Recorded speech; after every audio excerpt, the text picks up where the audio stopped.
এই যে সে আমার সোনা পাখি।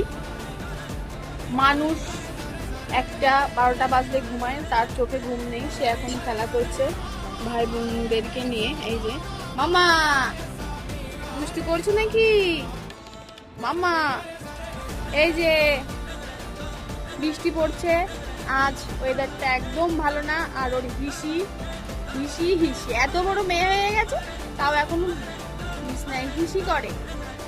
এই যে বকেছি তাই মনটা ভালো নেই, হিসি করেছে বিছনায় করে, তাকে এখন প্যাম্পাস পরিয়ে রেখেছি। ওই যে প্যাম্পাস পরে আছে, এত বড় একটা বেবি প্যাম্পাস পরে, একটু লজ্জা শরম কিচ্ছু নেই। সোনা মনটা খারাপ, ওকে বকেছি হিসি করেছে তাই। মামা দেখে তুই কি, সে এখন খেলতে ব্যস্ত।